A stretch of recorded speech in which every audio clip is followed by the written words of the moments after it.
Kita semua pribumi ditindas dan dikalahkan. Kini telah merdeka. Kini saatnya kita menjadi tuan rumah di negeri sendiri. Oke, jumpa lagi kita dengan Cak Ompong. Bagaimana Bapak Ibu sekalian serta para sohibul ane? Tentu dalam keadaan baik dan sehat. Bagi saudaraku yang sedang sakit, ya semoga diberikan kesembuhan.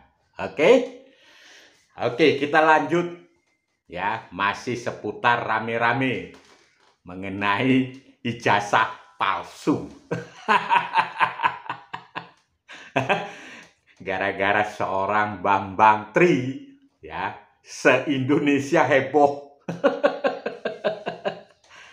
Ya, untuk menjawab gugatan dan lain sebagainya, kita sudah mendengar bagaimana press release Rektor Universitas Gadjah Mada yang dengan jelas dan tegas mengatakan bahwa Insinyur Joko Widodo adalah alumni dari Fakultas Kehutanan Universitas Gadjah Mada. Clear ya? Nah, jadi tidak usah lagi diperdebatkan dan tidak perlu ada gugatan. Oke? Nah, demikian juga ya sekolah SMA 6 Surakarta juga sudah menjelaskan. Ya lagi pula aneh ya. Hari gini orang masih membahas ijazah palsu. Sementara orang yang digugat itu perjalanan hidupnya sudah panjang sekali. Jadi kita yang justru sangat lambat geraknya membahas orang yang berlari kencang seperti Pak Joko Widodo. Oke, nah sudah terbukti ya. Jadi ijazah yang dimiliki Insinyur Joko Widodo tidaklah palsu. Nah, selanjutnya Cak Ompong juga ya ingin membahas topik bahasan kita ini adalah mana yang palsu? Ijazahnya Jokowi atau Anies Pribumi? Oke, kita lanjut pada sesi berikutnya.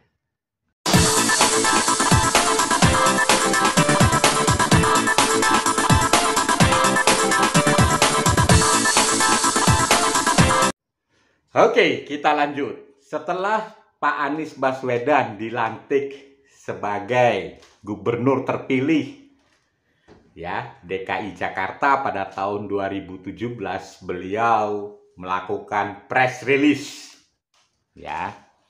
Nah, kalimat yang atau kata-kata yang memang sangat menyentuh hati.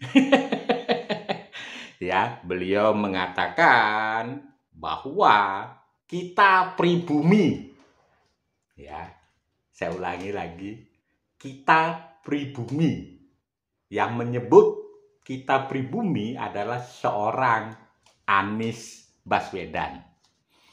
Oke, kita coba kembali dulu apa itu pribumi. Ya, definisinya apa supaya kita tidak gagal paham. Oke, pribumi adalah berasal dari kata inlander, bahasa Belanda, yang berarti penduduk asli, ya, pulau-pulau yang ada di Nusantara.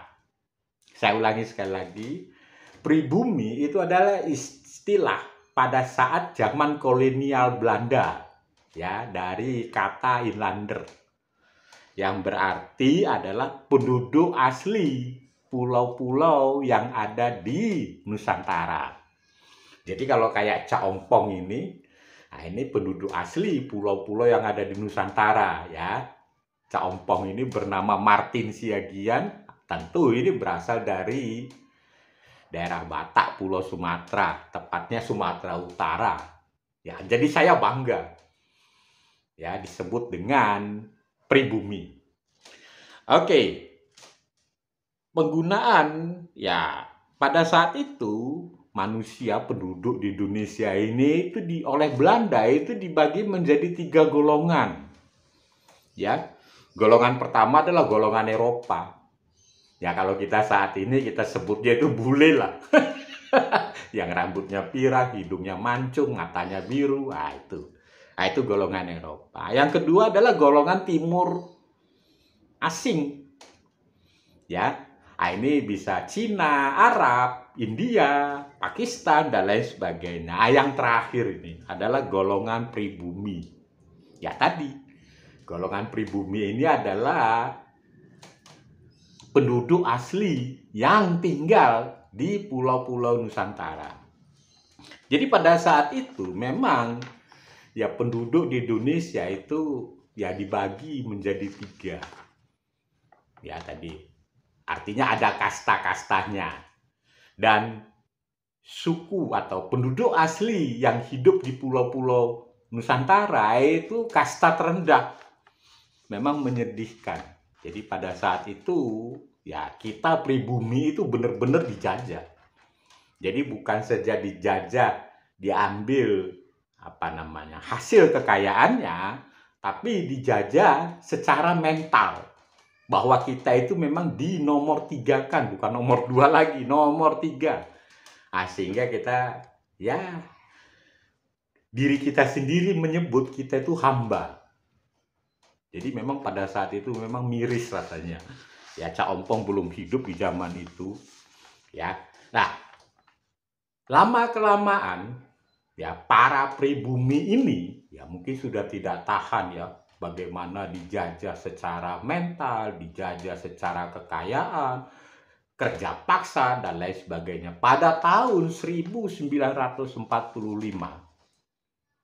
ya, kita memproklamirkan kemerdekaan. Nah, pada saat persiapan itu, ada sosok yang sangat terkenal, yaitu Abdurrahman Baswedan. Ya, jadi Abdurrahman Baswedan. Nah, yang mempunyai anak Rashid Baswedan dan mempunyai cucu Anies Baswedan. Oke, nah Cak Ompong coba telusuri, ya Baswedan itu apa gitu. Ya, rupanya itu adalah sebuah marga yang berasal dari Yaman, ya, Hadramaut, ya. Jadi jelas bahwa Anies Baswedan itu bukan penduduk asli yang tinggal di pulau-pulau Nusantara. Jelas ya di sini ya.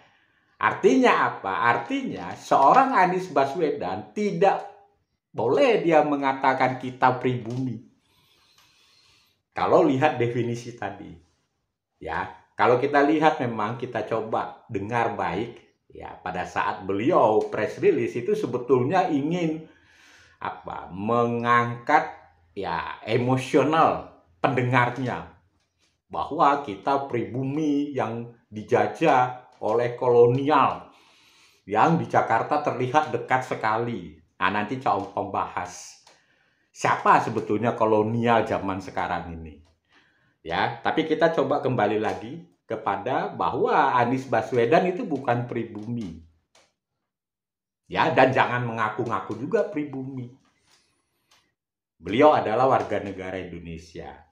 Artinya apa? Kalau Cak Ompong ingin membandingkan dengan ijazah Jokowi, ini bertolak belakang. Ya, ijazah Jokowi yang dinyatakan palsu dan digugat, Pak Jokowi tidak pernah ngaku-ngaku, oh itu ijazah saya, oh saya ini sarjana kehutanan. Ya, orang lain mau menggugat silahkan. Dan Pak Jokowi tidak pernah mengaku-ngaku atau ya coba mengimbangi ya debatan orang-orang bodoh, nggak mau dia. Nah, UGM yang punya hak untuk menyatakan bahwa itu palsu atau tidak palsu. Clear kan? Jadi Jokowi tidak mengaku-ngaku perihal ijazahnya. Nah, sementara Anies Baswedan itu dia mengaku-ngaku bahwa dia adalah pribumi. Kalau kita mau tarik lagi ke bawah, apa pelajaran yang kita bisa petik dari dua peristiwa tadi, ijazah palsu dengan Anies pribumi? Ya, hendaknya calon pemimpin itu tidak perlu mengaku-ngaku. Lebih bagus dia jujur mengatakan bahwa saya berasal dari Yaman. Nah, itu lebih apa namanya? Lebih mantap daripada membodohi atau membohongi diri sendiri. Bayangin, diri sendiri aja dibohongin, apalagi rakyat. Iya kan? Nah, jadi di sini diperlukan kejujuran dari seorang pemimpin. Asal usulnya itu dari mana? Sehingga kita rakyat-rakyat yang bakal menjadi pemilih ini, kita tahu, oh, pemimpin kita ini itu asal muasalnya dari sini. Iya kan? Seperti Ganjar Pranowo, itu Jawa Tulen nih. Joko Widodo ya Jawa Tulen. Susilo Bambang Yudhoyono ya Jawa Tulen. Jadi jangan kita yang bukan berasal dari ya pribumi tadi terus ngaku-ngaku sebagai pribumi. Itu ada dua yang dibohongin di situ. Pertama adalah diri sendiri, yang kedua orang yang mendengar. Oke, nah kita sebagai rakyat yang bakal menjadi pemilih calon pemimpin kita, ya kita juga harus cerdas, ya. Ini DNA-nya ini berasal dari mana, lalu sepak terjangnya seperti apa. Oke, mari kita cerdas.